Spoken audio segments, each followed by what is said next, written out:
نہ ہمیں مانگنے کا ڈھنگ ہے، نہ ہمیں مانگنے کا سلیقہ ہے، نہ ہماری روزی حلال کی ہے، نہ ہمیں حلال کا پتہ ہے کیسے کمانا ہے، نہ ہمیں حلال کے راستے اختیار کیے ہیں، نہ ہم وہ اسباب اختیار کرنے کی کوشش کرتے ہیں۔ ہم کہتے آئے جہاں سے بھی آئے، جتنا آئے زیادہ آئے، یہ نہ دیکھے کہ میں اکیلا کھانے والا، میرے 2-4 بچے کھانے والے، میں نے قبر میں اکیلے جانا ہے، محشر کے میدان میں اکیلا کھڑا ہونا ہے، پل صراط سے اکیلے گزرنا ہے۔ میرے دوستو، جب یہ مد نظر ہوگا پھر انسان کے لیے اعمال آسان ہوں گے، نماز آسان ہوگی، روزہ آسان ہوگا، ورنہ انسان کے لیے بہت بڑا عذاب تیار ہو چکا ہے۔ جس نے نماز کی پابندی نہ کی، روزے کی پابندی نہ کی، اللہ کے فرشتے انتظار میں ہیں کب اللہ کا حکم ہوتا ہے اور اس کی ہم روح پرواز کرتے ہیں، اس کو موت کے گھاٹ اتارتے ہیں، جہنم میں پہنچاتے ہیں، قبر کے عذاب میں مبتلا کرتے ہیں۔ وہ فرشتے گرز لے کر کھڑے ہیں۔ میں نہیں کہتا، میرے نبی کا فرمان ہے، میں نہیں کہتا، رب کا قرآن کہتا ہے، جو نماز کی پابندی نہیں کرتا، سستی کرتا ہے، الذین هم عن صلاتهم ساہون الذین هم یراؤون ویمنعون الماعون، جس نے نماز میں سستی کی، دکھلاوے کے لیے نماز پڑھی، اس بندے کی نماز بیکار ہے، اس نماز کا کوئی فائدہ نہیں ہے۔ نماز اللہ کے لیے پڑھے، ان صلاتی و نسکی و محیای و مماتی للہ رب العالمین، نماز بھی اللہ کے لیے، زندگی بھی اللہ کے لیے، موت بھی اللہ کے لیے، قربانی بھی اللہ کے لیے، زکوٰۃ بھی اللہ کے لیے، صدقہ بھی اللہ کے لیے، حج کرے تو اللہ کے لیے، صدقہ خیرات دے تو اللہ کے لیے، سامنے اپنی زمین نیاز کو جھکائے تو اللہ کے لیے، تلاوت کرے تو اللہ کے لیے، حدیث پڑھے پڑھائے اللہ کے لیے، بندہ روزہ رکھے تو اللہ کے لیے۔ جب یہ سارے کام اللہ کے لیے ہوں گے، بندوں نے ہمیں کیا دینا ہے؟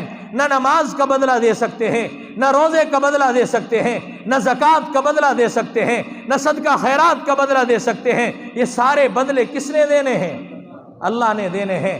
جب دینے اس نے ہیں تو مانگے بھی اس سے، جھکے بھی اسی کے سامنے، لے بھی اسی سے۔ پھر ہمیں کسی سے ڈر نہیں ہونا چاہیے سوائے اللہ کا، ہمارے دل میں کسی کا خوف نہیں ہونا چاہیے۔ تو نماز کی پابندی کریں۔ وہ ایک واقعہ نقیب ملت کے اندر اور دیگر رسالوں کے اندر آج سے چند سال پہلے آیا، رمضان المبارک کا مہینہ، اور اس رمضان المبارک کی بے احترامی ایک لڑکی نے کی۔ وہ ٹی وی دیکھنے میں مشغول ہو گئی، شاید آپ نے پہلے سنا ہو، وہ ٹی وی دیکھنے میں مشغول ہو گئی۔